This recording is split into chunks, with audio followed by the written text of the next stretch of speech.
Hello, everyone. Welcome to Switchcraft, the Fingerboard podcast.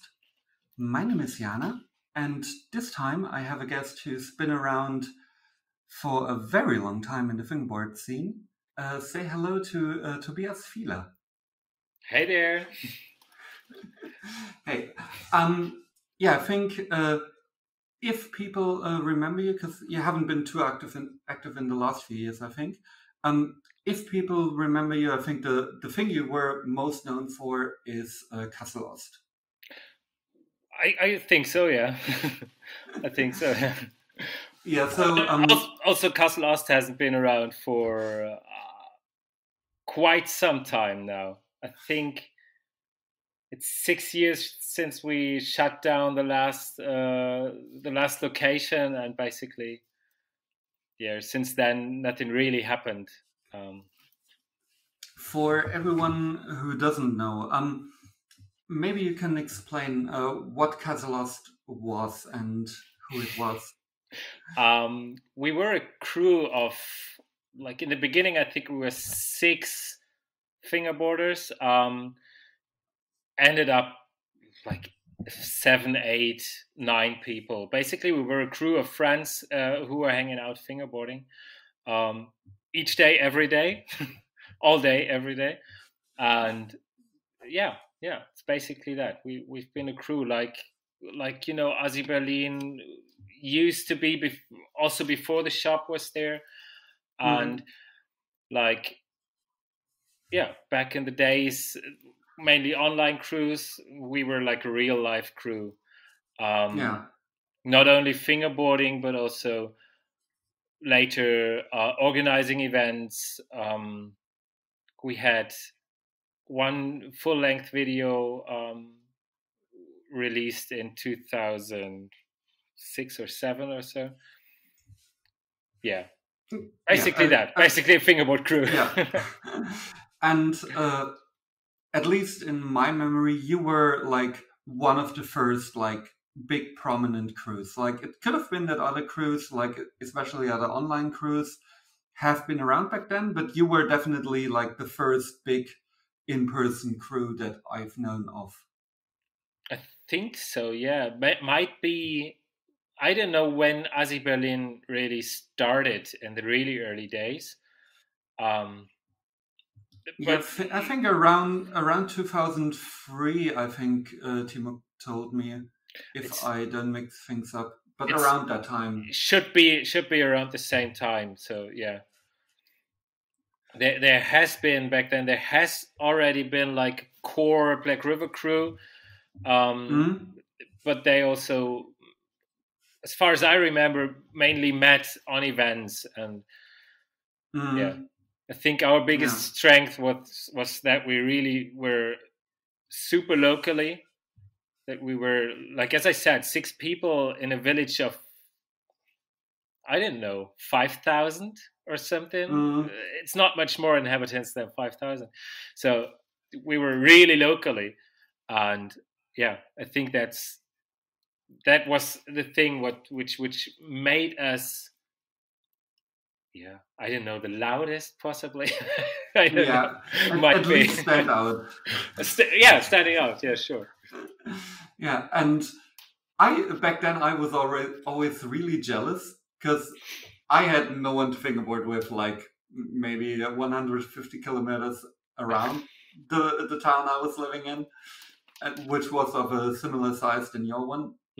But yeah, I always thought, or always wondered how you got so many people fingerboarding. I don't know, honestly. I don't even know how I came to fingerboarding, what the motivation was. I remember pretty vividly how it happened. How I remember the day I went to a skate shop and bought a tech deck. It was late 1998. Yeah, I think late 1998. I think that was the first year that Tech Deck launched, like, globally, if I pieced it together from various interviews. Might be. I don't remember how I got the idea to buy a fingerboard. I remember that I went to the shop, straight to the counter, said I want a tech deck. It was a Flip Jaffroni design, I think. Flip has always been my favorite brand ever. And yeah, I think I even lost the first wheel on the first day. I ripped it out of the package and lost the wheel. And but why, I don't remember. And do you remember who the first one of your friends was that started, or was it all they tried your fingerboard, or how did anyone else get started? I think that's how it happened. It was either Slow-Mo or Björn. Since they were kindergarten friends, basically. The others came a bit later, but I don't remember. I think probably Slow-Mo was around each and every day, and Björn I met really often because he lived really just 5 houses away. I think that's how it went. I don't know. I don't really remember. There was another one in the neighborhood that even had a fingerboard park. He built out of solid wood pieces, completely crazy.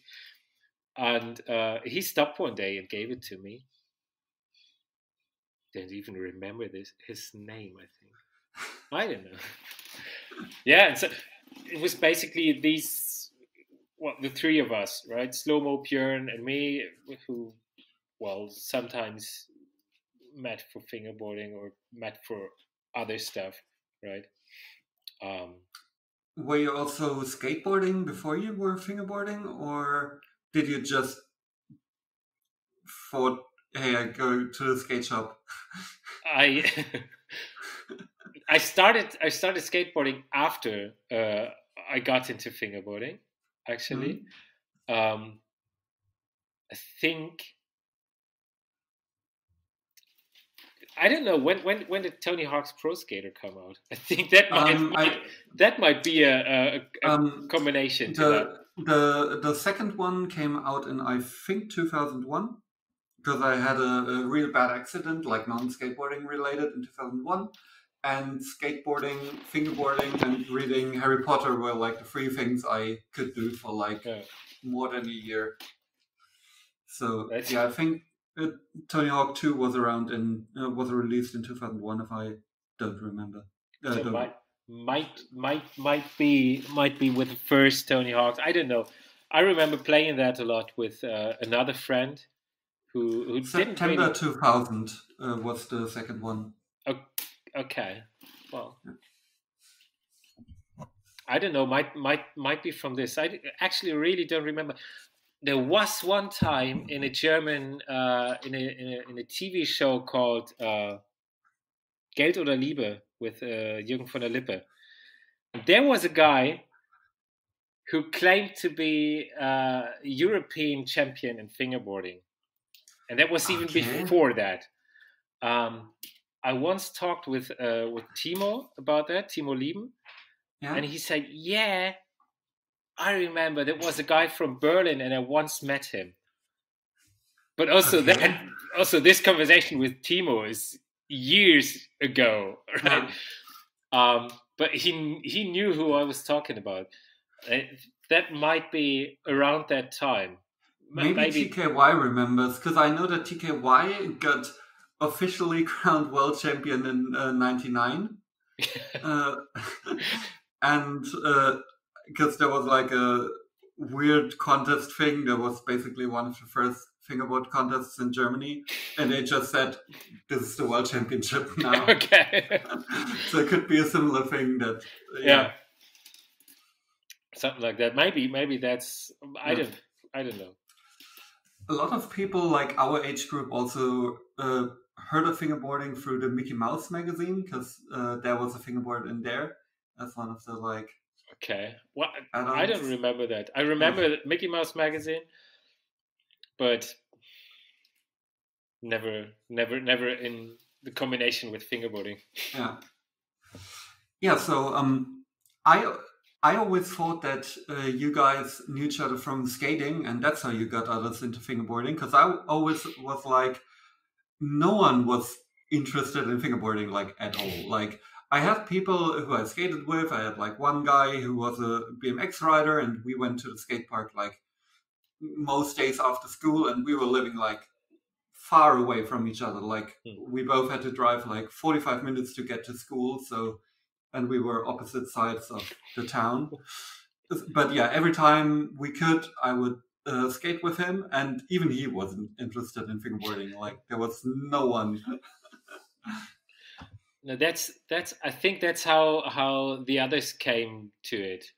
I think the contact to Marvin and Pierre and Marcel came through skateboarding, and I think Chris was just the guy with the video camera at first, and a good friend of Marvin, and yeah, so this came together, and they somehow got hooked up to it and joined in. I don't know when. I remember the first contests I went, there was no Kassel Ost. Slow-mo was always around. Do you remember when that roughly was, your first contest? It was Fast Fingers 4, I think. 3, 4 or 5, something like that. Let me do the math. 2001. It was December 2001, I think. In the first couple of years, Fast Fingers was twice a year. Yeah. And so I think might have been December 2001. I don't know exactly. So my first one was Fast Fingers 7 in 2004. Yeah. So it could be it if with like some weird double things, because I know from talking to Martin Ehrenberger that he also remembered that in the beginning it was twice a year. Yeah. Fast Fingers 7 was already in Schwarzenbach, wasn't it? Yes. Yeah. Yeah. The first few was in the old Black River office or skate shop actually. In the flat of a mini ramp in Fattigau, which is close to Schwarzenbach. Yeah. And it was like in the night we would just clear the ramp to skate and then clear the ramp to sleep in the flat. Yeah, it was crazy times. Fast Finger 7 was already in the like empty supermarket thing. That empty supermarket. That flat, like that flat building. Like me and a bunch of other people were sleeping in Martin's office, which was in the like second story. Yeah. And like years later, I found out who those people were that I slept in the same room with. It was because I could only remember Fabian Schreiter and Manu Oberle, but there was also Gene Senges, and I could also remember Philly. But yeah, Gene was in there, who I was convinced that I haven't met him back then. But yeah, we were like 7 people sleeping in a room, so I must have talked to him.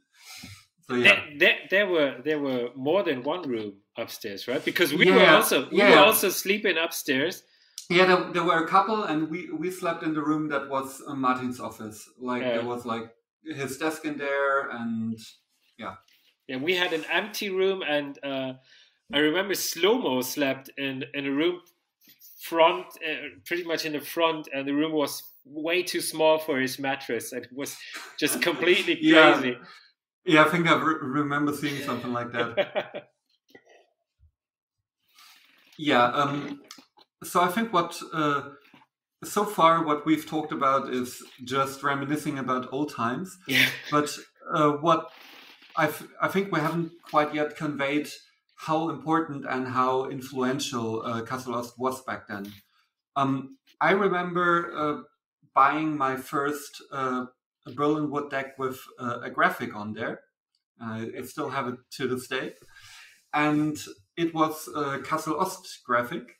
Yeah. of an infamous drop with a pro graphic of yours with questionable wording. Was that on Berlin Wood? I thought it was a short thought wood. So. I'm quite sure that was a Berlinwood drop. I think it was the same drop where I bought my Berlinwood with the Kassel Ost. But yeah, I mean, in doubt, you're the one who knows that. we had a series with on Berlinwood. Actually, that's why I have the graphic. I think Timo once said that I was the first one to actually have a pro graphic, a pro model, which was way before Kassel Ost, actually. We then, with Kassel Ost, had a series on Berlinwood, and we also had a series on Shortwood. Was it Shortwood? No. Yeah, sure, Shortwood. Which Shortwood was definitely around at that time. With and I thought I know which design you're talking about. Mm-hmm. I thought it was on Shortwood, but might also be it was on Berlinwood. I mean, when I think when in doubt, you're the one who might remember it more clearly than I. But definitely, I think it was even the first time that I've seen graphic boards from Berlinwood, like other than like something with wood printed on there or like hand drawn or engraving. Like for me, seeing the Kassel Ost graphic and like looking at that board today, because like I said, it's on my wall right now. It's like a thick layer of plastic with like some tape thing, and it's like really thick and peeling off in parts, and you can see like the plastic chipping. But it was the first time that I've seen a Berlinwood with a graphic. Yeah, we had these plastic sheets that you can print on these self-adhesive plastic thingies, and we printed out the graphics and then put tons of clear coat on it so it won't fall off, which didn't always help. Yeah, like it looks like it's like a piece of plastic stuck on top, like it's chipping all over the place. And that was the way we thought it might work. I think Shortwood. I don't know how he did. He did it different. He had a different because I like in the same, like it's in a picture frame with like 4 decks, and right besides that one is a Shortwood from like 2005, so that was a bit later, and that one has a graphic on it. It's like the green one with the SW on the bottom. It's like a I think it was the first Shortwood graphic that he did in a bunch of colorways. Yeah. So yeah, he definitely found a way, and there were people like Fabi and Vala who, with Fava, did like prints directly onto veneer, and there were obviously people printing on like sticker sheets and just putting a sticker on there. And that's basically what we did, but with with really poor sticker sheets. But it didn't feel like paper. Like when I just stuck like a piece of paper on my decks, it was like you could see that it was paper, and you could feel that it was paper. No, we had it like paper. We had these plastic sticker sheets. Yeah, but and. You mentioned it briefly earlier that you also had a contest series that you were really known for. The Bowlmasters. Yes. Those, we at some point started to build ramps at first, and pretty soon, I don't know how this came to be. We started to build concrete ramps, like bigger ramps, like which were more like parks. I think it actually started when we found a piece of trash on the side of the road, which fell off a roof or something, and we were like, "Oh, wow, that looks like a cool ramp. We could like add an extension here, or well, if we just remodel this a little bit here." And I think that's how this whole bowl thing came together, and how we came to work with concrete or concrete-like material, and soon came to be really building bowls. And I don't know, at some point we said, okay, a crew needs to organize a contest. It also was, I mean, you were around. It was the time where there were lots of events and lots of contests. Yes, yeah, like even in the area that I was living in, which, like I said, had barely any fingerboarders, there was an annual event called Das Fest, which is a type of festival that's free of entry and outside, and it's like it has like hundreds of things going on. And there was also a fingerboard contest, like right beside it was like some weird juggling volleyball thing, which I always loved because I've been juggling since I was a kid, but never was good with clubs, so I never bothered with that. I'm good with clubs now, but wasn't back then. And there were like things like skate contests, like graffiti things, like all kinds of like youth culture and everything. And also there was like a huge stage with huge bands playing there. And there was also this fingerboard contest from like the local skate shop, from the local tutors. And I remember seeing a bunch of you people there, but I don't think you were over there. I have never been there. It's so I've only seen pictures, and I really was jealous because it looked really cool. But somehow I've always had some other things. I remember one time I was in Berlin at that time, and there was also a contest. And it was crazy. I think I remember that as well, because I wanted to go to that one in Berlin, and was like, well, the other one is like 45 minutes away. I remember talking on the phone with one of the others that night, and I won the contest in Berlin, and at the same time Marcel won the contest in Karlsruhe, which we were like, yeah, we rule the world. Was Marcel one with like longer hair, like blonde-ish, like chin long hair, like? Might he changed a lot. He changed. Okay. Normally he's rather dark haired, but through that time he tried out a lot. I don't know. Okay. Might be. He was out of the Kassel Ost crew, he was probably the one with the most style, I think. He was. We all had crazy tricks going on for that time. Mm-hmm. But the style was rather dirty, with two exceptions, mm-hmm. which was Marcel and Björn. They really had style and tried to make things beautiful. Yeah, I remember that, or I always wanted to go to Bowmasters, and there was one time where I got like really close. Like I was talking with a friend, but he was more like he was a friend of a friend. So we knew each other, but it was Aljosha Lelling. Yeah. And like we knew each other, but we weren't like hanging out or anything. And he was like reasonably close. It would have been like I ride the train and he joins in at some point, and then we continue the rest. And for some reason, he ended up going alone, and so I never made it.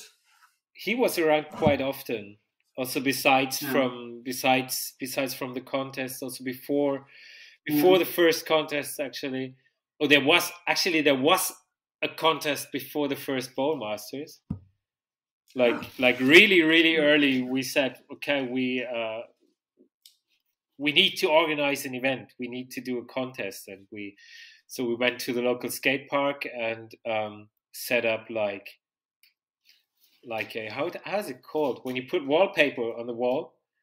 A table for that. You know these. Yeah. These. I actually had exactly the same table probably for myself, for my own part, which I always had to like put higher because it was always Yes. too low. I had like a bunch of bricks that I would always stack on top and then put the table on there. And I literally threw that table away like 2 years ago. Like Okay, it crazy. survived longer than most fingerboards. Crazy. Well, my first park was on such a table also. And we put up that table, and I think we already had better ramps. The first ramps, my first park that I built on such a table was completely out of shoe boxes and cardboard and stuff.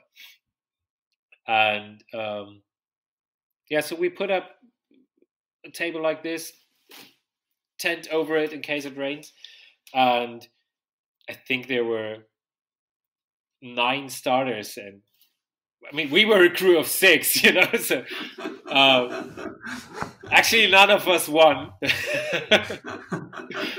It was Basti M winning that thing, but it was like yeah, let's make a contest, and yeah, let's say okay, so let's say in 3 weeks we do a contest. And so we posted it in whatever guest book, I think fingerskating.de guest book or whatever, and Basti and a couple of friends of him were the only ones that came.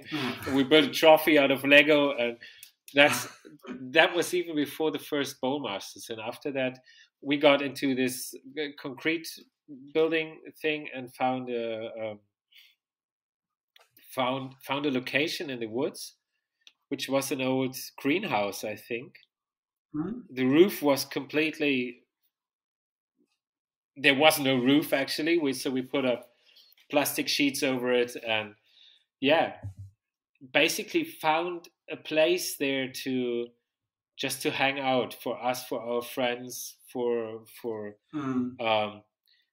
by that time the all the youth care of our village where we lived in was completely they had given up youth care.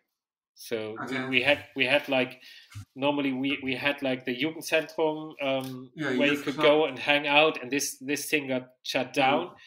And so basically we were the place where everybody would come and hang out. Oh, cool. So we would regularly have parties with 40, 50 people up there. Most of which had nothing to do with fingerboarding. And yeah, when we got more and more into this concrete building thing, we built a bowl in there. You probably have seen pictures of it. It was slightly yellow bowl, huge thing actually. In a park in front, and everyone who came around to visit, like LJ was there a couple of times. The Black River crew stopped by at some tours where they would like cross Kassel and hang out there for a night or two. Martin Winkler was around often. Timo Lieben was around there often. And everyone like participated a bit in building up the parks, a bit more in optimizing everything. And yeah, building up the spot basically. We had like someone built a dirt bike park somewhere in the back. We had an old camper camper trailer that we found in the woods somewhere. We towed it there, completely stripped it, and built like a room to hang out if it rains.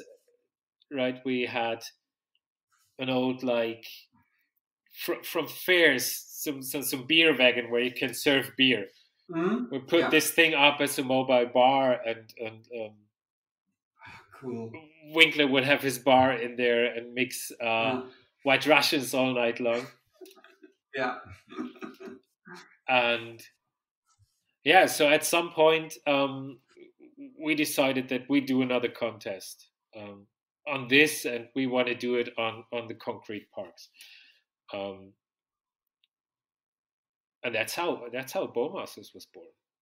And the first one was complete chaos. Yeah, it was an infamous contest back then, and it, like, thinking of it, I think it could even be that that. Now I'm trying to remember things. There was definitely one time where I tried going to a contest and got like stuck on trains and had to go like back and forth because it wasn't like the train wasn't stopping where I needed it to stop, and I had to track back, and that one didn't stop there. But I don't think I was on the way to one. I think my parents actually didn't allow me to go because I was like 14, 15, 16, like around that age. And I think it was that way that my parents wanted to see pictures or anything of where I was going, and they were like, "No, you're not going there." yeah. It was wild. It was wild. Yeah, I also heard a story of someone. I can't remember who told that to me, but like a couple months ago, I think it was, someone told me that either they or a friend of them tried to go to Bowmasters and couldn't find the spot.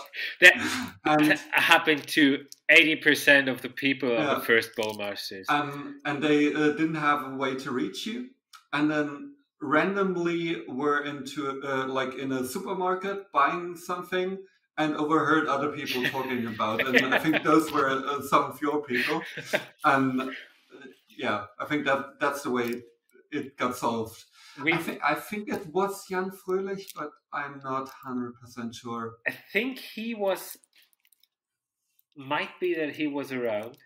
Yeah, but someone from that era. What I learned years later, like really years later, is that also Olli Blankenburg was there. I think Olli Blankenburg was it who told me that. That could be it. We basically spent hours before the contest running all over town, collecting people that got lost. We would randomly walk in the biggest streets because we heard that. We gave some instructions on where to walk. And people started asking people, "Where's Am Hut?" That's how we called the location ourselves. Where's Am Hut? And nobody knew what Hut was. And the contest itself was pure chaos, right? We had I heard that. We had no real concept of it. We had quite some prizes because we had found some sponsors, like more local skate shops from all around the area that we asked. Cool. And we had, at some point, we had the finals and said, like, yeah, let's do like just session. You just write and we just judge. Okay, so let's say 8 minutes. And it ended up being 20 minutes or something, and we just said, okay, well, someone Vince won. I think Vince won. Yes, it sounds pretty much like I heard it being back then. And a fun fact is that the first contest was actually the last thing that ever happened at this location. As I said, we had quite some wild parties before, and then we had that contest, and Sunday everything was cool, and on Monday morning we would sit there having breakfast in the sun, and the police came and shut the whole thing down. They came around like, yeah, well, we were told by the neighbors that you were doing illegal things, and they shut the whole thing down. We then had 1 week to clear everything, to rip everything off, and leave the place. Yeah. They put a huge tent around it. We left the concrete parks we built into the thing itself. We left then, and I went there a couple of years later to check if it still was around. It was still pretty okay, but I think by now it's all gone. I mean, sad to hear, but a cool story of a location. Like, yeah, would have loved to visit it, but definitely. It obviously it didn't make us stop. You know, we found a new location, and honestly, I don't remember when exactly the first Bowmasters was. If it was like, I don't know, 2005 possibly, maybe 6. I don't know. It sounds about right. Like, that was the time that I really started like traveling to go to contests, and was like barely old enough, and yeah. Yes, and we basically, as I said, we found a new location on the other part of the village, and it was a bit more official. Like we really talked with the guys owning the area, and had kind of like a permission to do whatever we want, as long as we care a little bit about the place, so it doesn't completely grow. It doesn't like overgrow with vines and stuff. It was right in the middle of the woods, you know. I just last week I found I don't know if it was the first Fingerboarder magazine. It was the first issue of that. I don't know.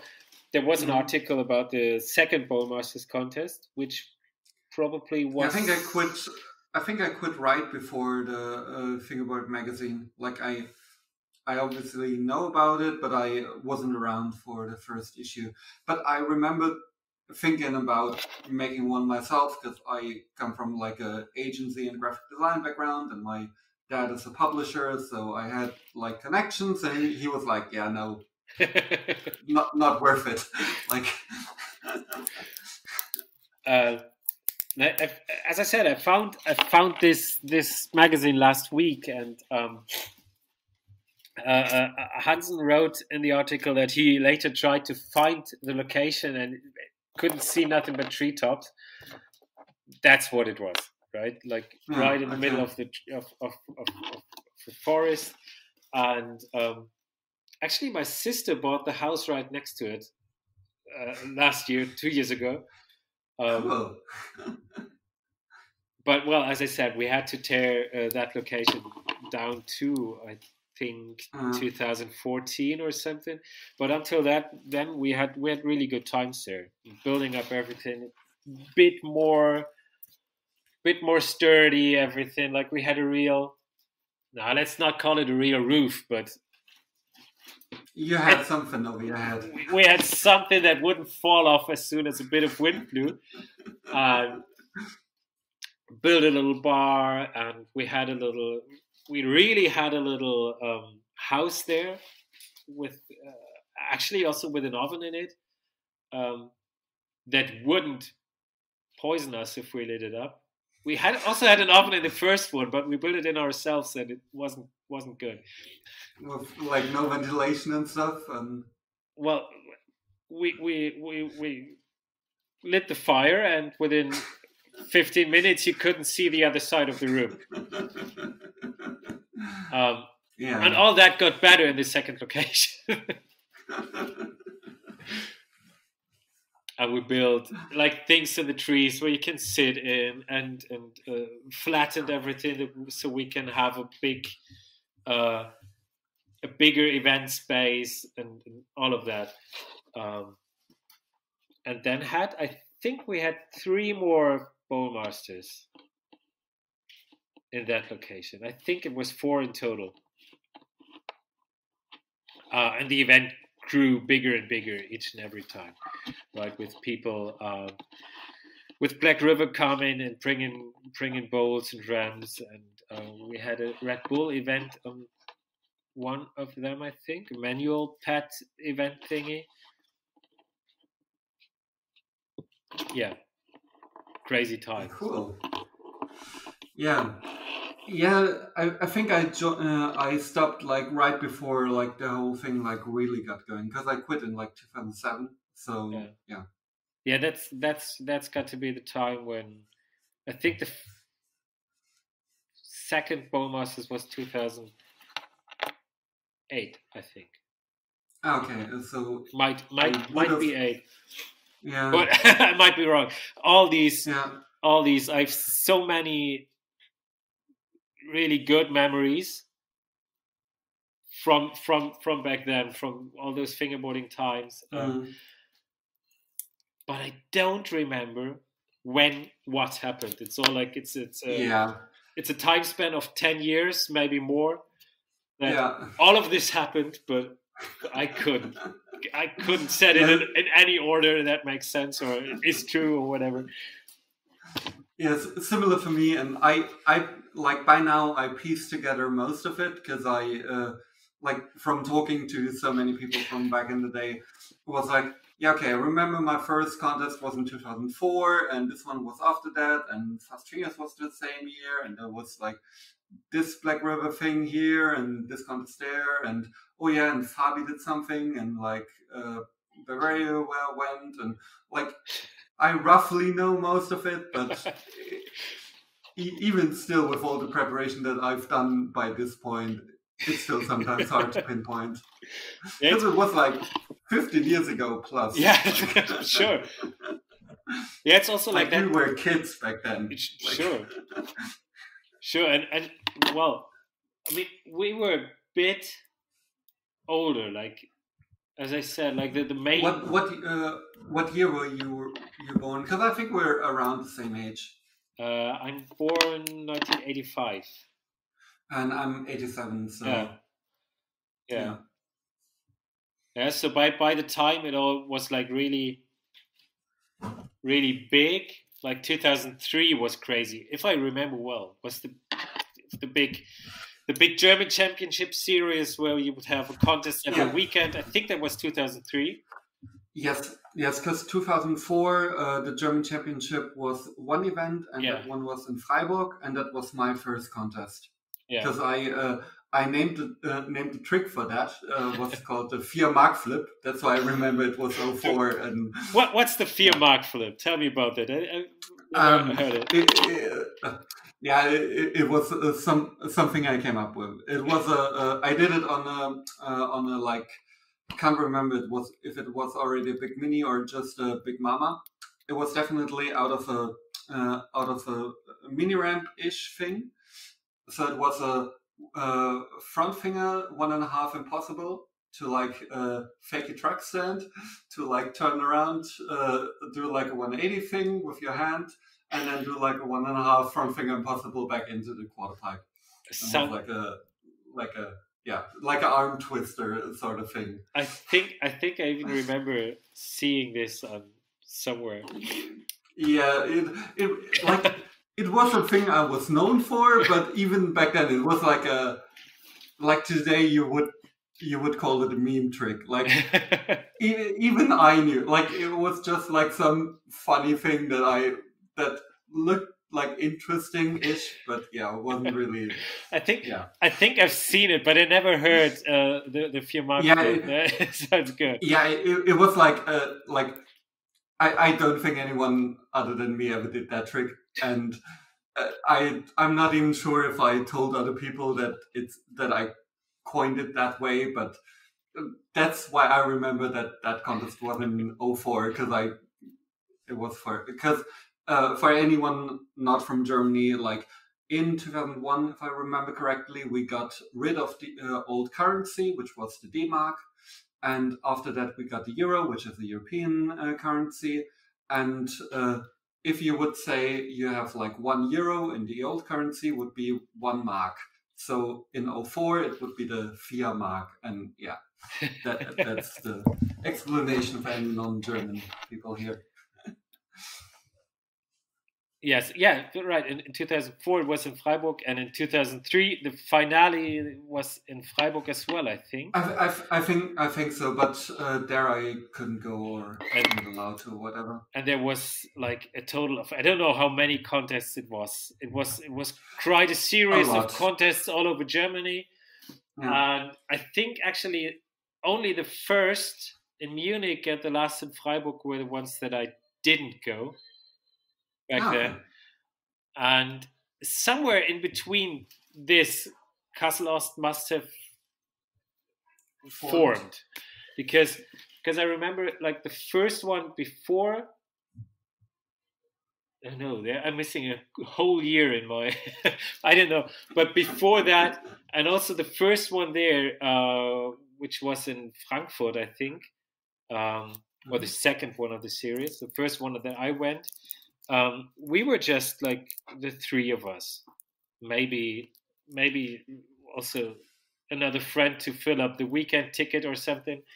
Yeah, but there I remember those trips. But there was not the whole gang, and I remember that on another contest of this series in Hamburg, it was the craziest of our Kassel Ost trips. It was like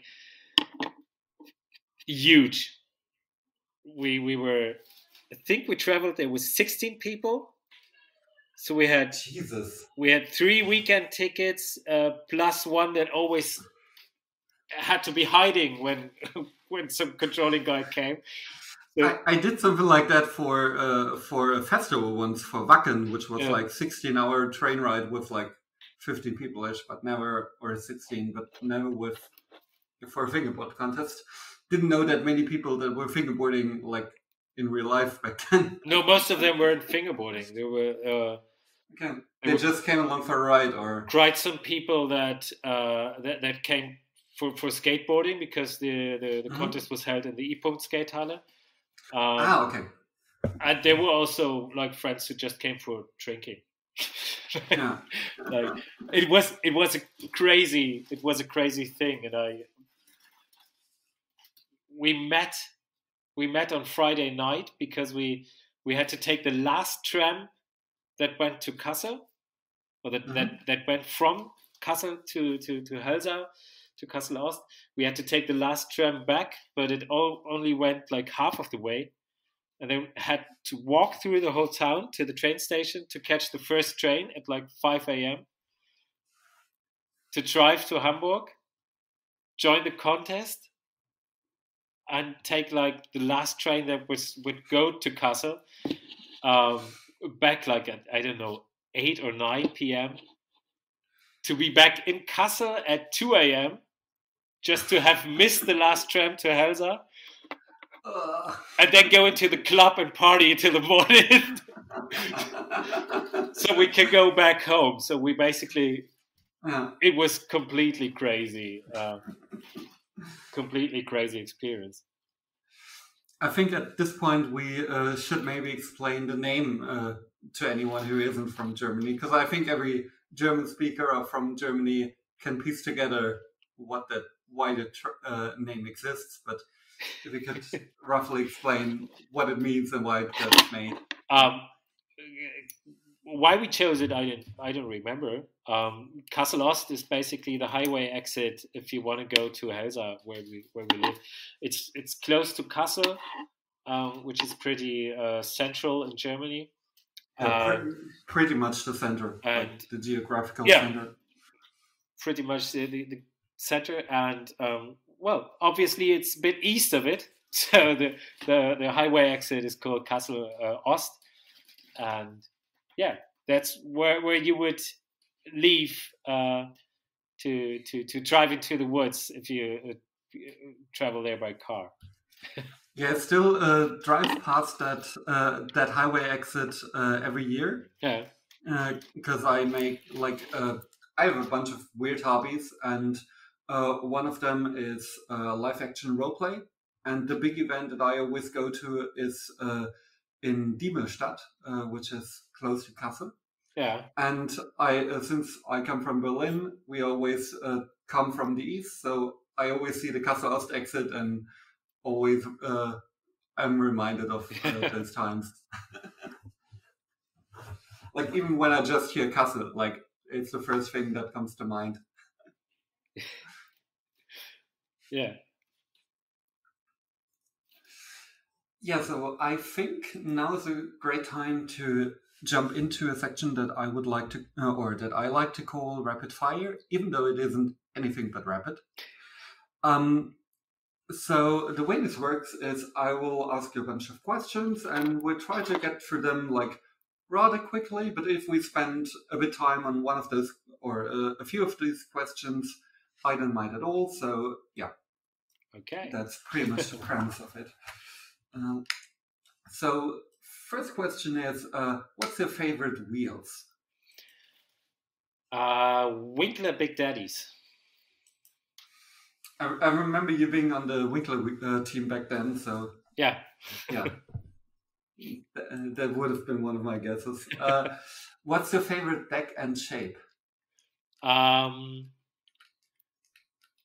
It's Berlinwood, classic shape. The extra wide, the 33.3. 34. Yeah. Recently, I've been riding the 7-ply, the Black River 7-ply Power Pop. I have one of those as well, yeah. Which is shape-wise, it's pretty similar. It's a bit, it's rather deep. I used to ride mellower shapes back then, but somehow, got old and lazy and need a bit deeper shapes. Have you tried picking up like one of the old decks once in a while, like a 26 millimeter? Yeah, I did, but I couldn't quite. Yeah, it just isn't the same anymore. It just is. Maybe if I set it up with like proper working wheels, maybe. But that's not how it was back then. Maybe it would work. I mean, the wheels, the setups, the old setups that I got laying around, like also 29 millimeter setups I've got laying around here. They lay around for years, and so the wheels don't work really good anymore. They got wet at some point. Whatever. So maybe with proper wheels, I don't know. Sometimes I'm switching between 34 and 32 millimeter. That works pretty good, but I think 34 or like 33.3. The 33.3 is also my sweet spot. Like it's a perfect size. Yeah, I think so as well. What's the favorite trick on flat? On flat, 360 flip probably. And what's the favorite trick on an obstacle? Say frontside board slide. It's like the first trick I do when I like walk up to any like curb or rail. Probably going to be frontside board slide. How much do you still ride today? Actually, almost every day. But that's cool to hear.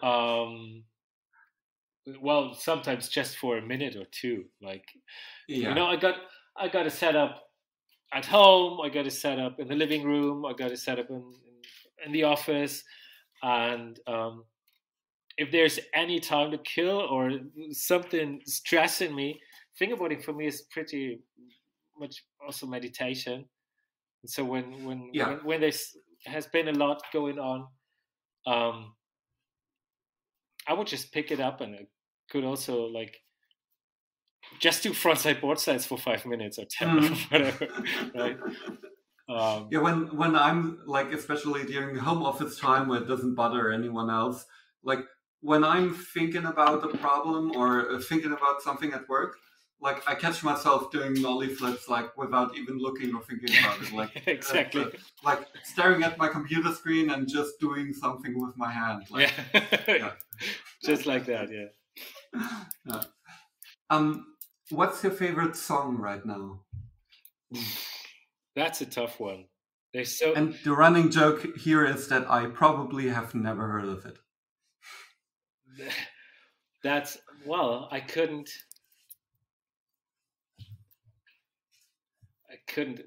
Right in the moment, what's Danger Dan is pretty.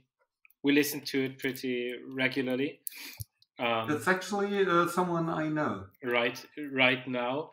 Apart from that, like, really favorite song, I don't know if I really have one. Yeah, that's good enough. Outdoor or indoor fingerboarding? I do more indoor, obviously. I love finding spots. I love finding spots and but I think like for real comfortable fingerboarding and maybe even trying new tricks or whatever, it's got to be indoor, I think.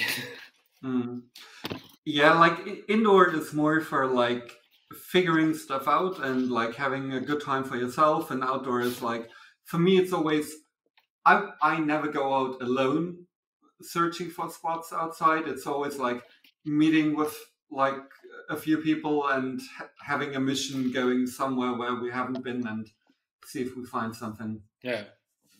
Or notice like one spot on the way and try to find something on the way there. Yeah. What do you do for a living? I'm a photographer. I'm an advertising photographer, advertising in industry. Yeah, that's it. Oh, cool. What's your favorite obstacle? I think for the last month or so, I just rode a curb that I actually found on my way from work.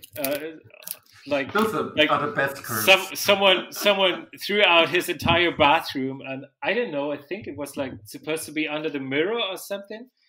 Mm-hmm. It's pretty long, actually, like 0.5 meter or something. So it's curb manual pad, granite, perfect.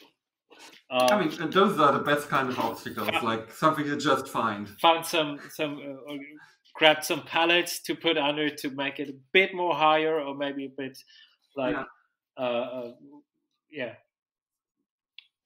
pointing up or something. And that's actually, that's all I ride for the last month, basically.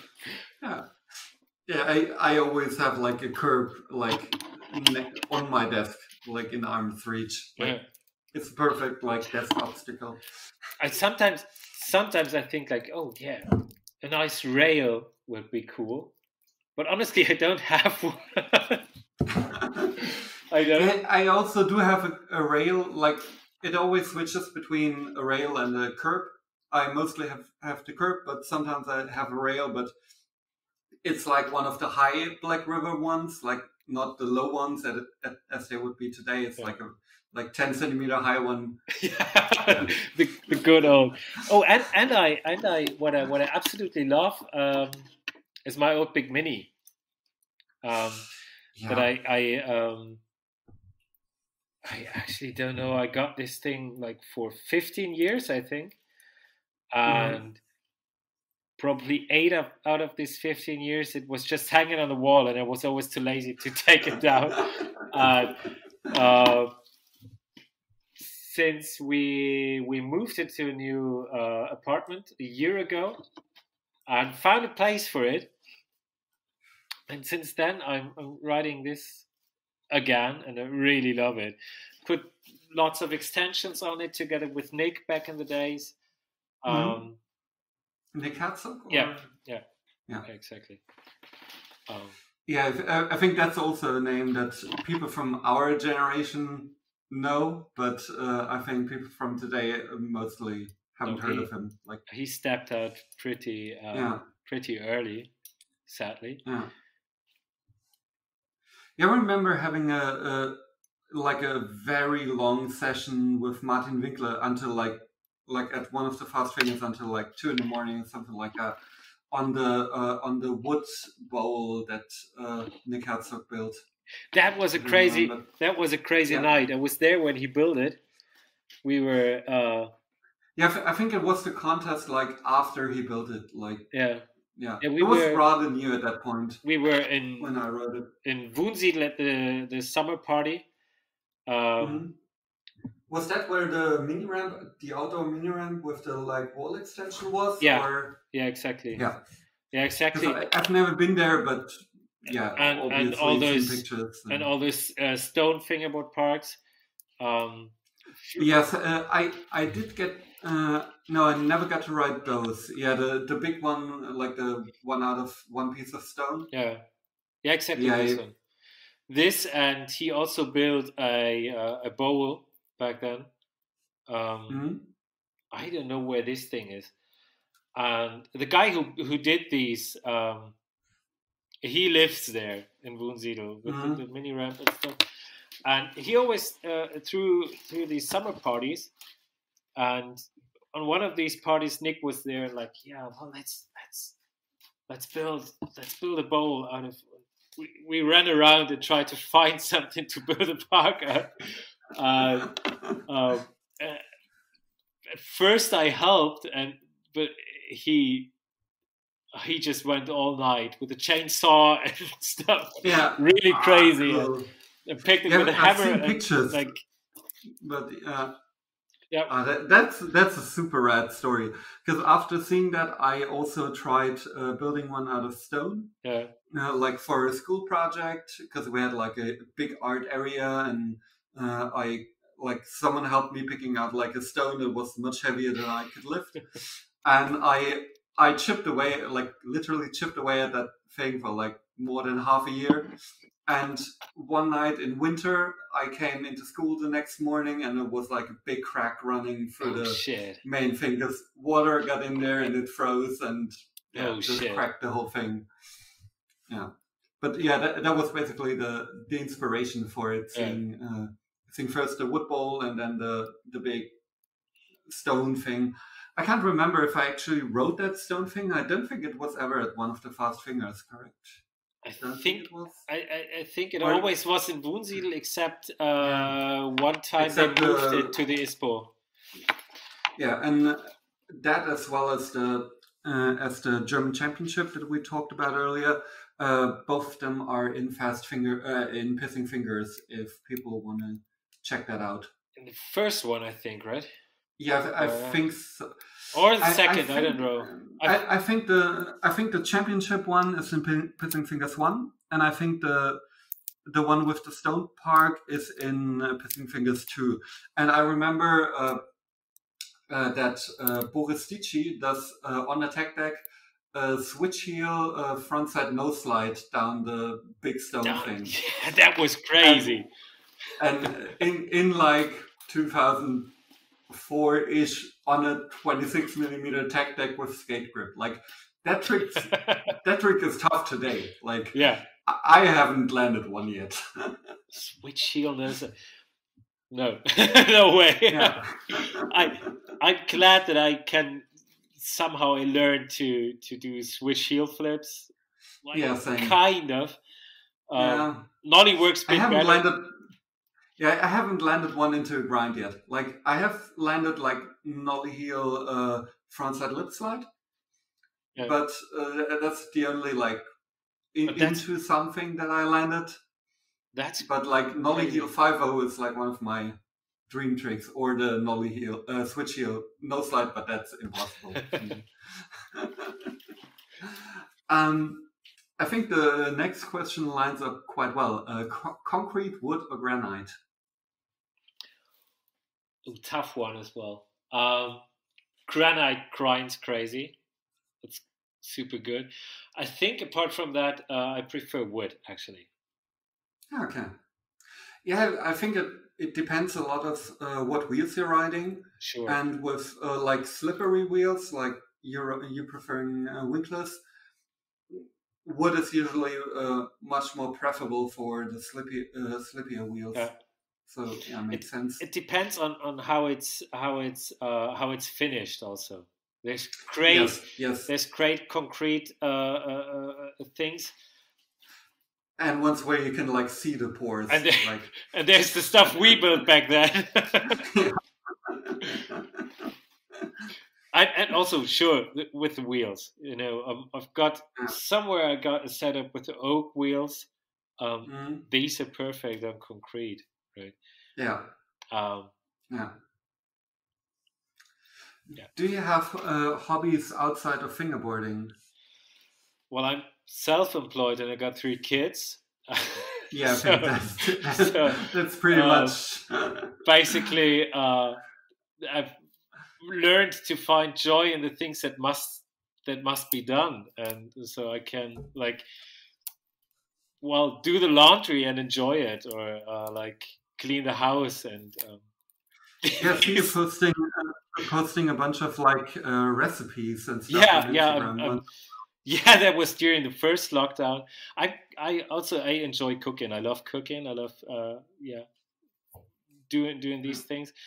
And yeah, during the first lockdown, where like usually I posted like insights to my work. Yeah, I remember seeing that. When work stopped, well, I was like, okay, so what do I post in my Insta stories? I love cooking. Why not share this? I had made a cookbook for my wife earlier, and was like, okay, cool. Well, in this style, I could probably, maybe also, I don't know, I wanted to find something to maybe inspire people. And yeah, show this. It actually got better feedback than showing insights to my work. Yeah. I think it's just much more relatable. Probably this. But at some point, I got bored with that. Honestly, yeah, I noticed that at some point you stopped. And then I started posting fingerboard videos actually a bit more. That was also around the time that I picked it up more on a more regular, almost daily base. Before it would be present everywhere, but like not like really. I would take a minute or 2 or 5. I mean, it doesn't take more. The edits that I posted lately don't take more than like 5-10 minutes. Film a couple of things. Maybe take another 5 or 10 minutes the next day and film a couple of more tricks. And those are the kinds of videos I never do. Like, if I film something, I film it with like my GoPro-ish camera, and it usually involves me like setting up a bunch of like lights everywhere, and like it's a whole process. And then editing it on my computer. So I either post nothing other than setup pictures for like months, then post like one video, and then like 4 months go by and I post something else. But if I post something, usually a lot of work goes into it. I thought about like maybe filming a proper part or something. Would be dope. But I don't know. I mean, I've got all the tech there, right? I've got a full photo studio with lights and everything and cameras. Sure, but like you could make it look really good. But in the end, I don't know. I'm not the super consistent fingerboarder. But that's the thing about filming. No one knows how long it takes. And but then I get frustrated and bored, right? And so I rather, and as I said, the style, and that hasn't really changed. I mean, I'm not the guy with the crazy tricks anymore. But you do have like one signature trick that I never have seen anyone else do. Kickflip indie, if I remember correct. The kickflip indie. Well, there are people that do it. I think I was probably the first or one of the first ones. There has been quite some tricks that that were like I had changing signature tricks. Like Okay. That's the one I remember. That's one of them. A backside heel flip. I remember that Okay. everybody was crazy about me doing backside heel flips. Okay. Now, like today, it's like such a like everyone. Yeah. Like everyone that goes to the Elsie Berlin shop can probably do a backside heel flip.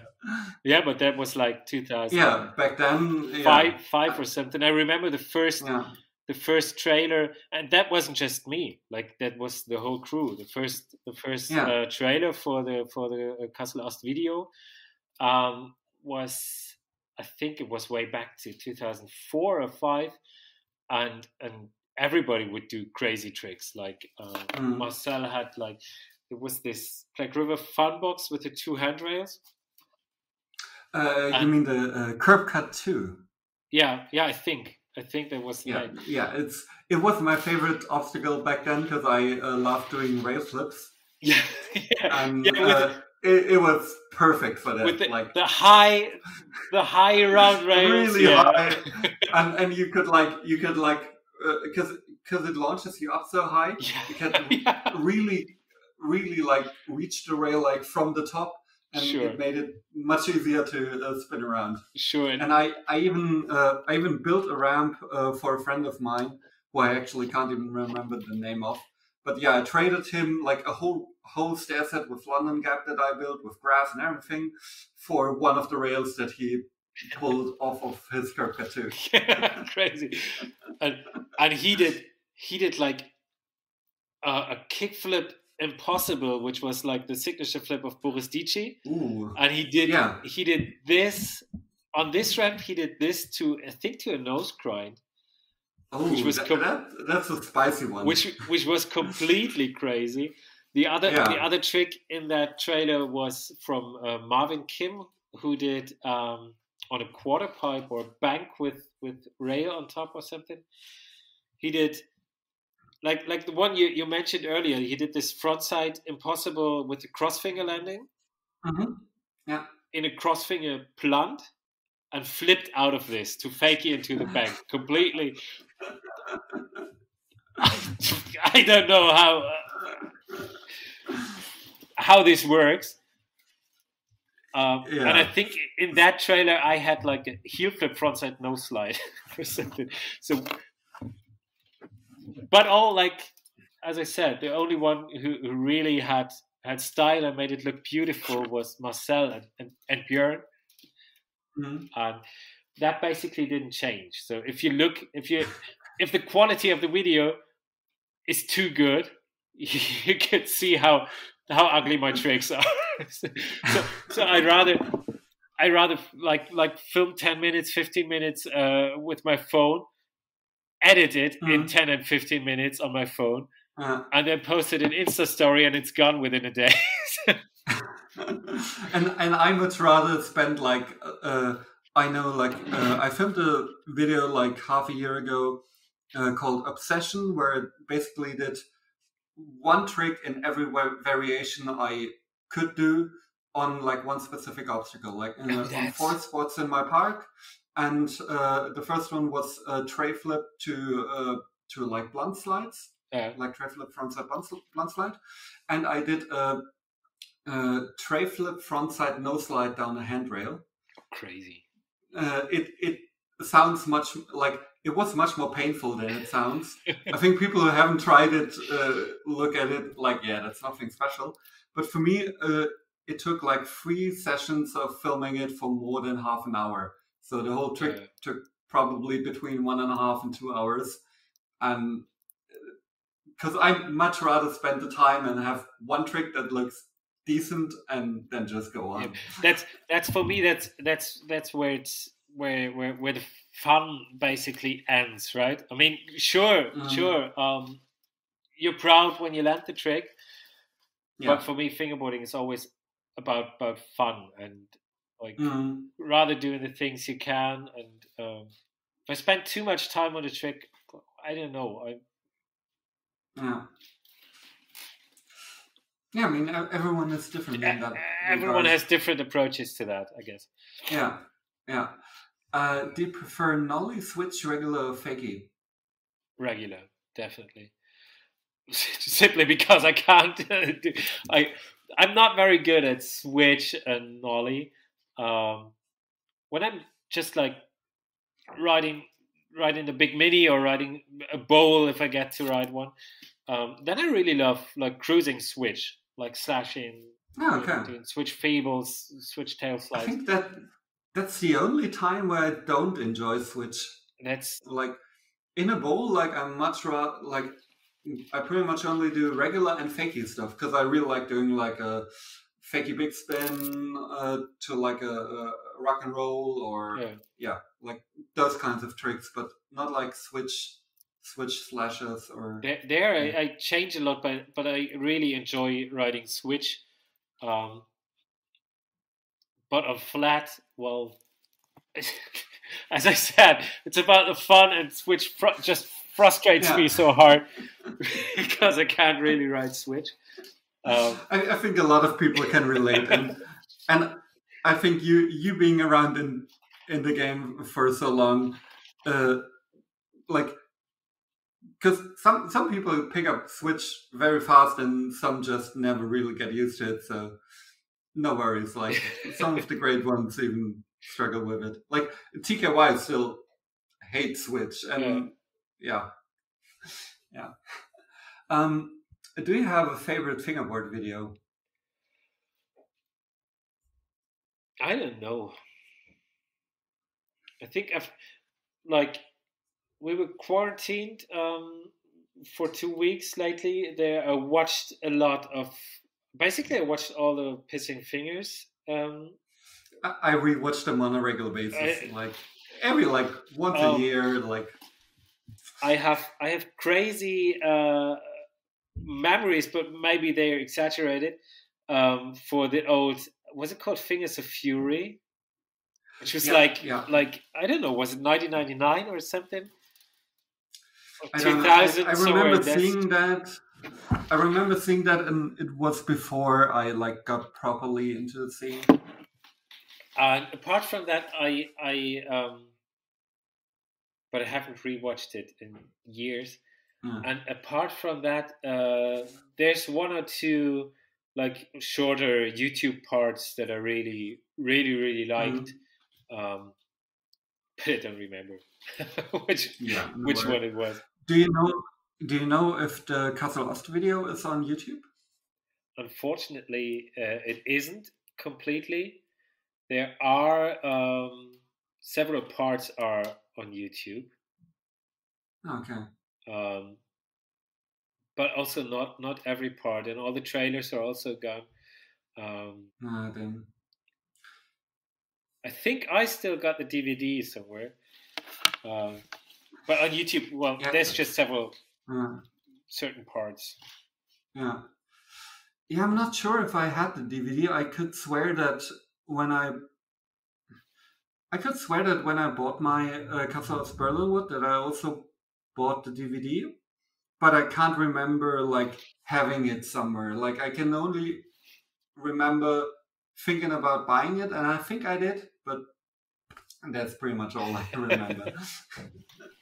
I barely remember the Hobbies World DVD, and I still have that today. And I vaguely remember ever seeing it, but I watched it countless. I loved his videos. I really loved them. A while ago, he unearthed some clips from that time period where and re-uploaded them to YouTube. And there was also one in a very shitty quality, but it's Valerie Müller doing a triple impossible. Oh yeah, I remember that one. Yeah, I remember. I remember watching him trying it. Actually, Vala was around all the time back then. Yeah, he was everywhere. Yeah, I remember talking to him because he was, I think, the first one who built a big mini by himself, and I built one as well. And we were talking about that back and forth because he was building it out of concrete, I was building it out of wood, and it was right after it released, very early on. If you could get one Black River park, which would it be? And you can just describe it because none of us knows the numbers to all of them. If a real park, I guess it's got to be one of the newer ones. Like, do you know the one where there's this L-shaped brick wall on it? It's an L-shaped brick wall on top of a quarter pipe. I really love that park. I don't know. It's one of the last. It's one of the last Fast Fingers parks, I guess. Oh yeah, could it be that it was? I think it was the one. I think it was the one for Aussie number 10. Like either that or the successor to that. But yeah, there was like a quarter pipe that's basically a hip. Yeah. And on top there's like a brick. Yeah, exactly that one. Yeah. I really love that. With the like blue handrails and. Might be. It was so crowded that I only got to ride that one spot, but I loved it. It also got. Yeah, that's the Fast Fingers feeling. Yeah, sure. Yeah, sure. But apart from that, I would really love. Actually, I would really love to have just a playground, because you know when I hear I usually ride on my desk or whatever, so I only got like a limited space or just one obstacle that I ride back and forth, and then then the playground is just perfect with like quarter pipes on both ends, so you can really ride lines. Yeah. I think I would prefer that to a proper park. That brings me basically to the next question, or that one is already answered, which would usually go if you prefer a flat ground with an obstacle or a park. And I think the playground is basically... For sure, flat ground with an obstacle. Heelflip or kickflip? I'm trying a little bit to get my heel flips a bit better under control, and I think heel flips feel good. I mean, kick flips are... For me, they don't. They feel awful. I mean, kickflip is the safer way in the end. And that way, you know, a bit less frustrating, a bit more fun. But yeah, I think kickflip over heel flip, but heel flips are cool. So the next question is for someone who's been around as long as you have.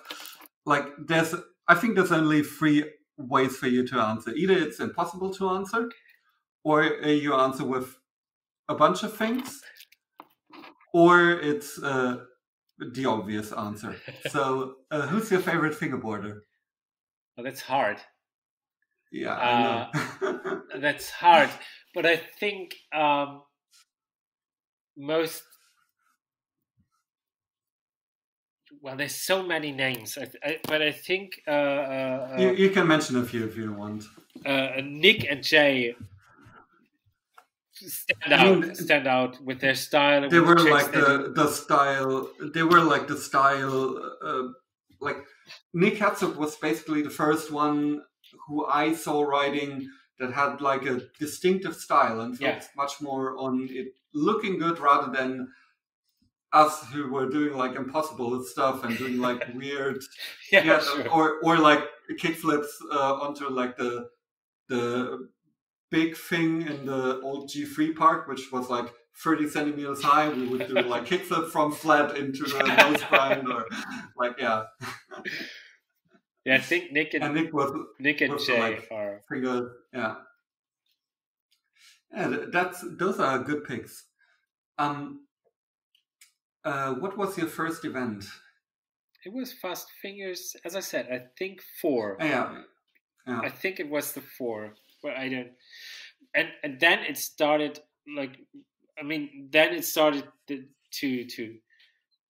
the whole event scene was growing. There were more and more and more events, and I basically also started to be everywhere. Almost, like, except Karlsruhe for some reason. I don't know.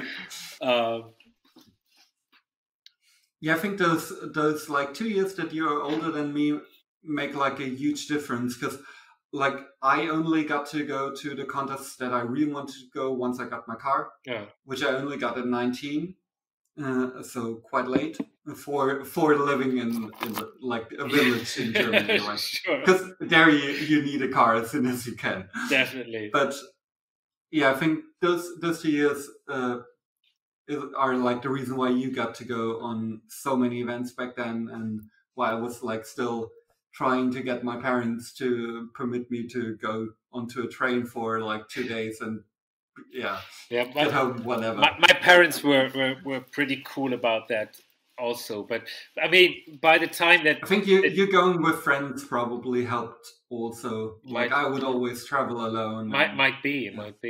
Yeah. But I mean, when it all started to go really crazy, that we were like every weekend somewhere else.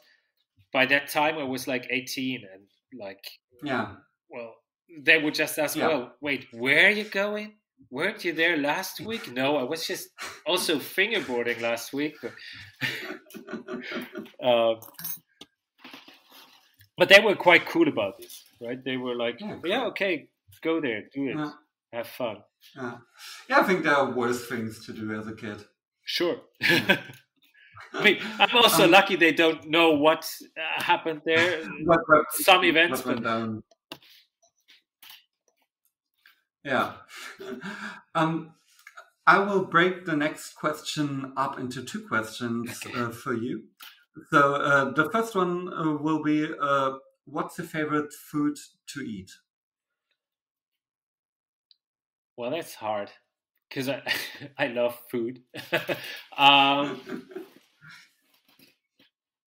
I think it's something with grilled veggies. Yeah. Grilled veggies, maybe a steak to that. Something like that. And what's your favorite food to cook? Like a go-to dish, or that's also tough. I really enjoy making vegan twists to classic dishes. I think my favorite thing to cook is burgers from scratch. I'm actually going to do that in a couple of days with like baking the bread and everything. Yeah, like prepare the dough. Got a pretty crazy sourdough burger bun recipe that takes 2 days. I wouldn't mind you passing that along to you, because I still have some sourdough in some sourdough starter in the fridge. Yeah, I could give you the recipe. And I think that's how people know that we've grown old. We talk about sourdough recipes. Yeah. Do you have a favorite skateboarder?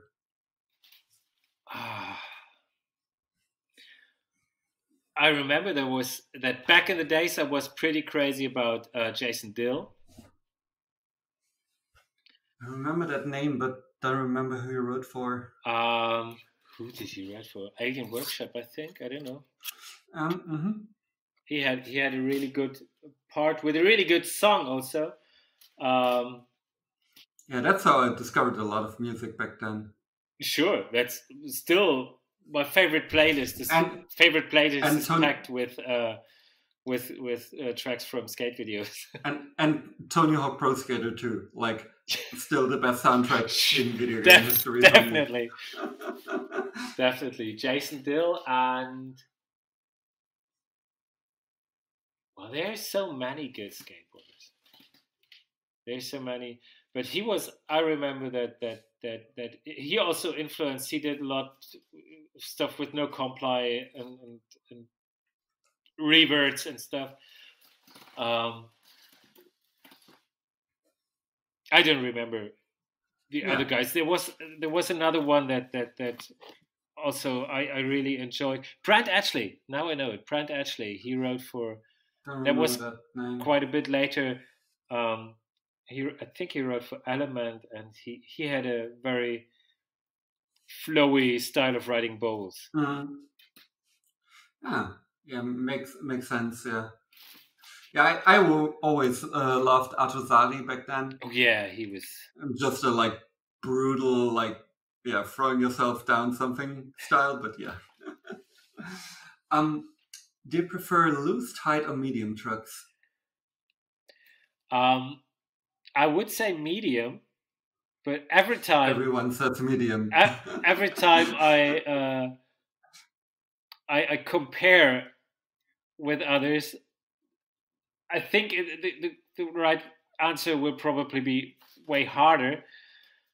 That's how it usually goes. Like most people that say they ride medium ride rather hard. I think I'm in that category as well. Like, it needs to be a bit turny, but I don't like it when it shakes. Yeah, same. I have a friend where it rattles when you shakes it. Like I can't ride that. Yeah, medium could also medium to hard. I think. Yeah. I mean, back when we started fingerboarding, trucks were like basically super glued on because the nut would fall off like in the middle of a run. Yeah. Like, for so many people. Exactly. There's remember the Winkler screws. You took the base, yes, the kingpin out, and the axle. Yeah. The axle. Yeah. Yeah. So I also did this with the kingpin. Ah, okay. I like Winkler did it for my set of Winkler wheels. And I think there it was only like the wheels, like not the one on the not the kingpin. I also did it on the kingpin. Could be that he did it later, or on some. But actually, by the time when we were still all like when it was just Tech trucks, I was actually sponsored by my local Tito's back then, and they gave me cool. a couple of Tech decks per month. So whenever an axle fell off, I would just set up a new one. I bought like I think it was my first eBay purchase ever. Like I bought like I think they were called a Tech Deck Skate Shop pack or something like that. Yeah. It was like eight decks or something like that with like additional trucks. And that was like the gold mine because it was like 10, 16 trucks, like whatever. Like, yeah. And I would also like take out the pins and super glue them back in. Yeah, and, sure. Like, all of this. Like, yeah. Like when I came back and heard that such a thing as a lock nut exists, like that must have been crazy. My mind right? was blown. Yeah. What happened? How long have you been away? Yeah, like 9 years. 9 years. Well, that's crazy long. Yeah, and I came to the Asi Berlin shop. Back then it was still the Black River shop, and because I Googled once in a while like what was up in the fingerboard scene, but never like wasn't part of it at all, and always had a fingerboard like in my flat when I moved and was looking at them from time to time, but wasn't really doing anything much. And so I at some point I was like, I wanted to check out the Black River store for like 2 years after living in Berlin. Like all the time I was like, eventually I go there, but I didn't muster up the strength to go there. And I was picking up my fingerboards more and more, and I had Urethane wheels. Oh yeah, they were just disintegrating because at that time they were like 14-ish years old. And so I finally went to the shop and pulled out the 4 decks that I had, which was like the 26mm Kassel Ost Berlin wood, 26mm Fava, 26mm short wood, and the Berlin wood fishtail, and all with like oil wheels and Tech Deck wheels, and Timo looked at me and because he was like, "Oh yeah, you're looking for something?" I was like, "Yeah, I think I need new wheels," and pulled out my sets, and he was like, "Can I take a picture of that?" I think he even told me about that. He tagged you in that. I remember seeing that like far later, and so at that day, like I still came in with my 26mm, and he fixed them up for me, and he even like gifted me a 32mm setup, and nice. Like I think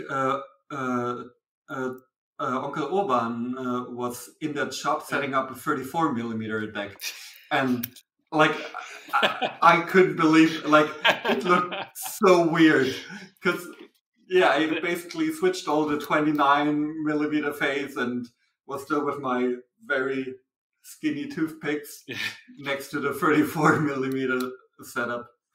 Yeah, but I remember. I mean, that was, I think, also still before the 34 millimeter a hype came up. But I remember we were on tour with Black River and met. I don't remember his name, from Freiburg, and he still wrote also 29 millimeter, and he was like, "No, I don't want to change it. I know there's bigger ones, but no, I want to keep this." Yeah, I have a good friend whose running joke is that, like, because we came back to fingerboarding the same time, and he's been away for comparatively long time as well. We were also convinced that we never met each other back then, and then someone found a photo where we stand right behind each other at the Fast Fingers, and so like the day I met him for the first time, I was like, oh yeah. Someone who's like just starting, and then I saw that he has a like very faded Black River skull tattoo on his wrist, and also had like me 26 millimeter Berlin Woods. I think his were 29, and he famously said, "Yeah, we'll never write anything other than a 29 millimeter deck, and we'll never write anything other than a Berlin Wood." And yeah, over the years he got looser and looser with his rules. Yeah, I also remember like having a 32 millimeter and saying, "Well, that's enough. That's enough. Mm-hmm. It doesn't need to go any wider." Right now, I'm saying the same about 33.3 or 34. I don't know where it goes. Yeah. I mean, it's as I said. I set up a 32 millimeter lately when the Black River MIDI Wheels came out. And I got the first set, and I realized that with these, rather small wheels, a 7-ply or bigger board is just too heavy. I needed a lighter setup, so I set this one up on 32 millimeter. I don't know. Yeah, like the whole like.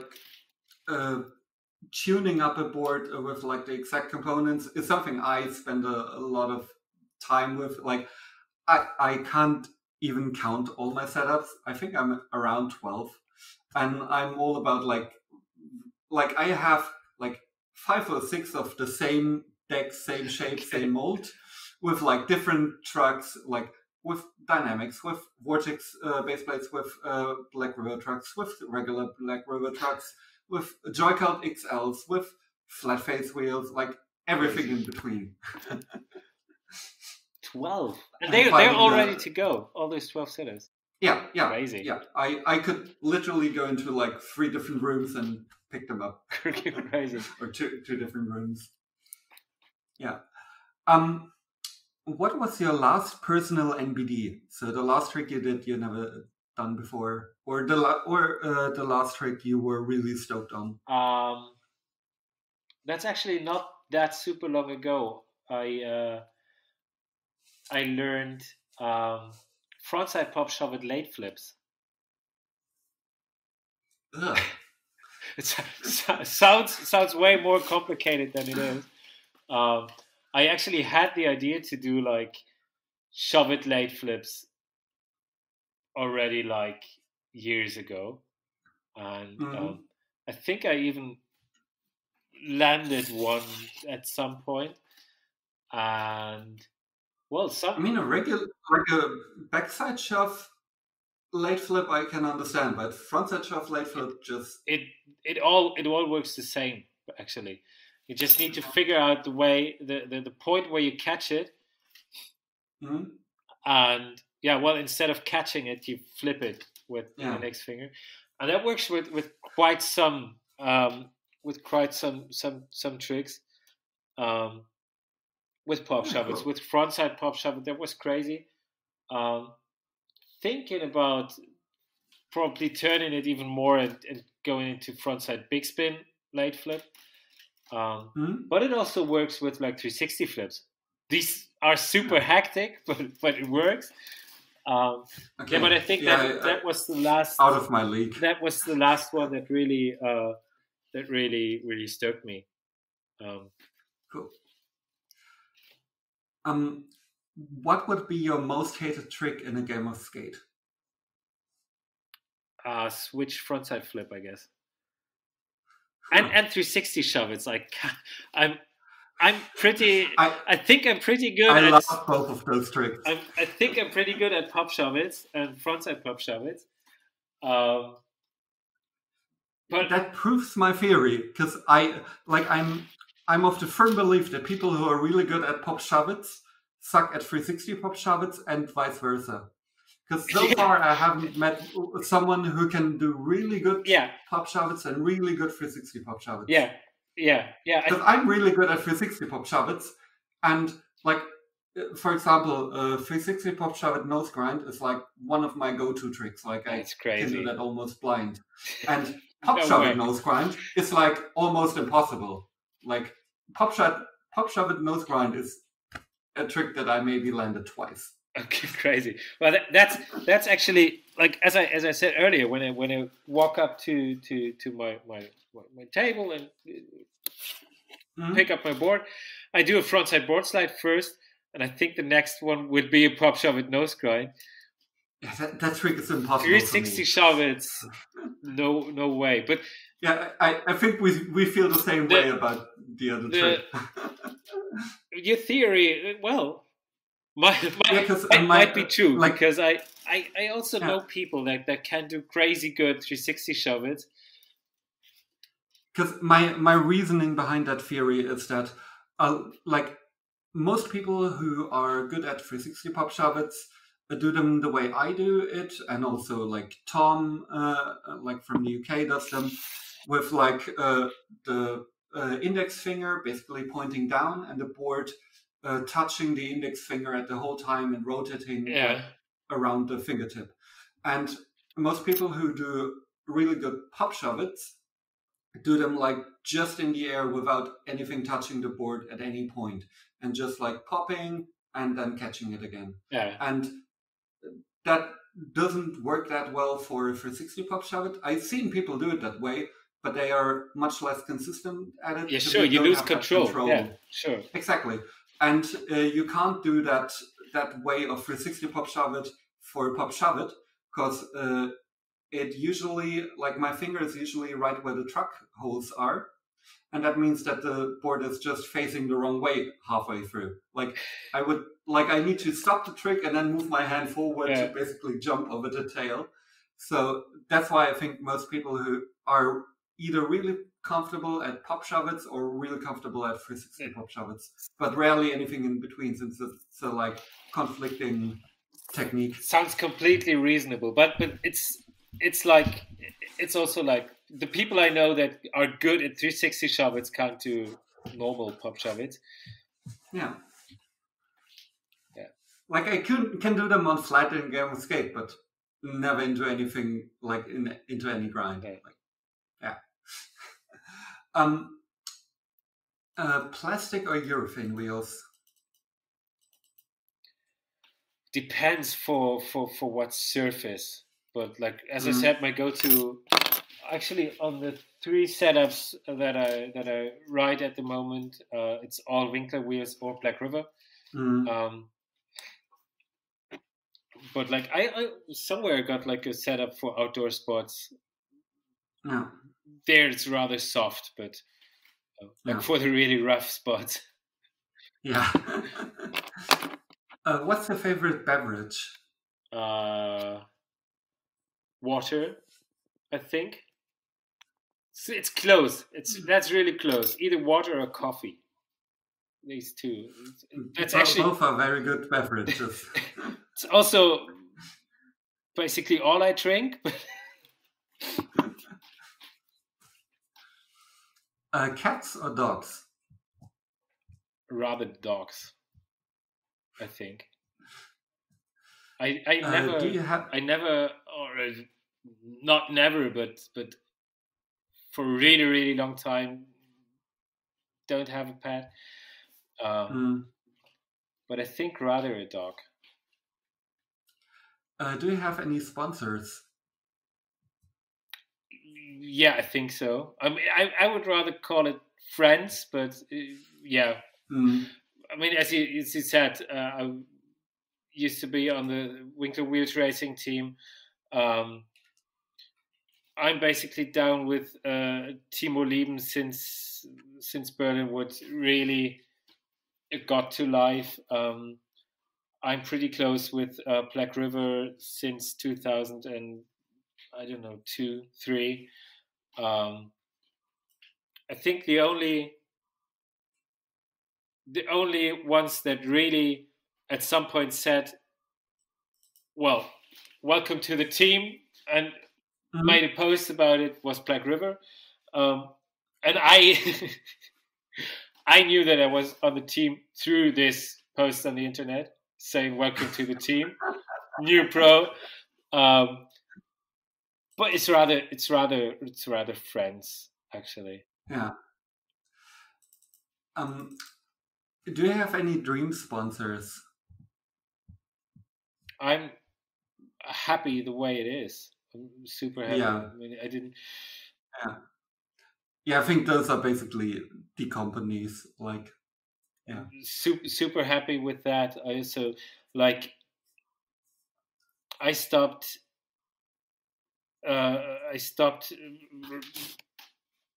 taking part in contests quite some time ago.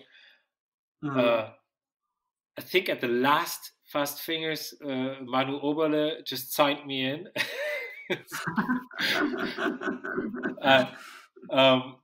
But actually, I'm not the contest rider.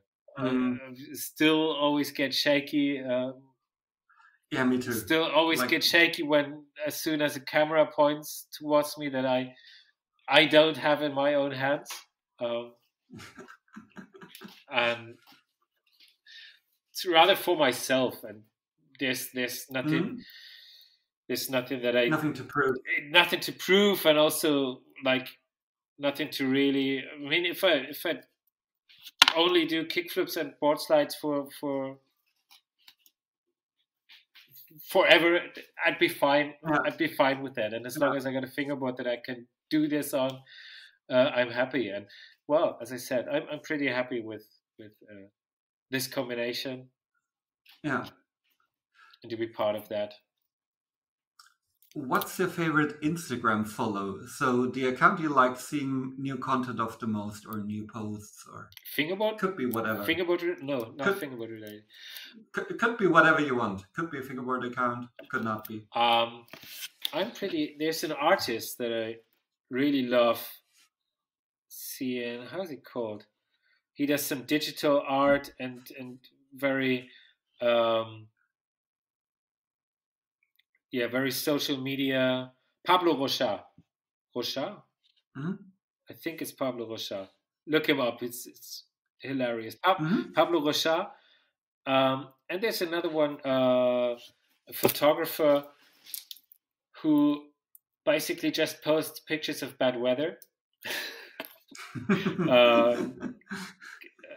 Christophe Jacquot, I think. I didn't find it. Christophe Jacquot. And he posts incredible pictures of houses in snowstorms and rain. That's what I like to look at. And the very last question, what's the favorite overall company in fingerboarding? Got to be Black River. Definitely. Yeah. Yeah, I think it pretty much has to. Like either Black River or Berlinwood. Yeah. Yeah, I think this brings us to the end. Thank you so much for walking down memory lane with me. Thank you for having me. Yeah, and yeah. Is there anything, like any last things you want to say or shout out or anything? I'm not prepared for this.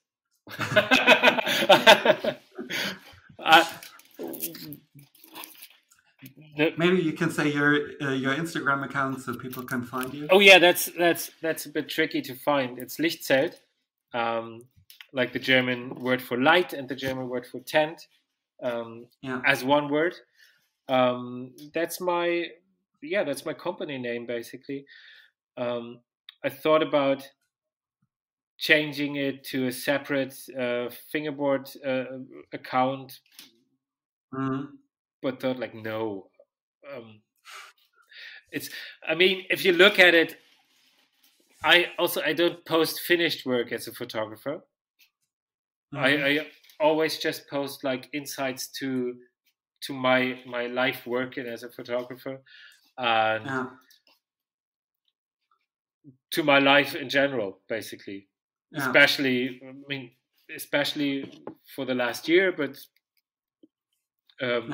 also like that, and it's part of that. And I think it's also a great way to show fingerboarding to a different audience, to people that maybe aren't involved in it. And that's a great way to look at it. Yeah, as I said, I've been to the point of like, I'm gonna make another Fingerboard account for myself where I just post fingerboarding, and then I'm like, well, I don't have that much to show. And yeah, on the other point, as I said, like showing it also to a different audience and maybe reaching out. There's also quite a lot of people that I got in contact with through work or through like the neighborhood or whatever, that are asking or that are my tattoo artist wrote me a couple of weeks ago, like, well, that's crazy. My sons also have fingerboards and they're super hyped. They want to know how this works. That's cool to hear. Has any one of your kids showed an interest in fingerboarding? Or aren't they old enough? Like, I don't know what age they are. They're 6, 11, and 13. They are, well, a bit interested, but never really picked it up. Okay. They tried it here and there. They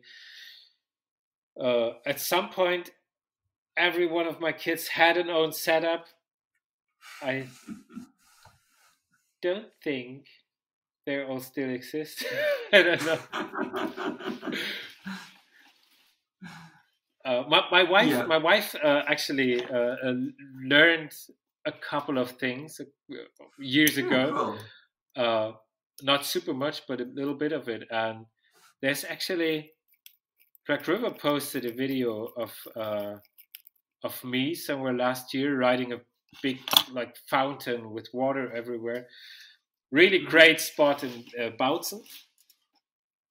And there's also this, it's a super short part, right? It's Instagram thingy, like 30 seconds, whatever. But there my wife also does like, I think a nose grinder or something.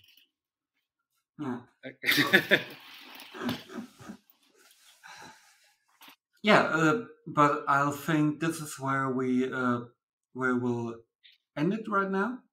So yeah, thank you so much for doing this with me and so much for being here. Thank you everyone for listening, and you'll catch me in the next episode. Bye. Bye.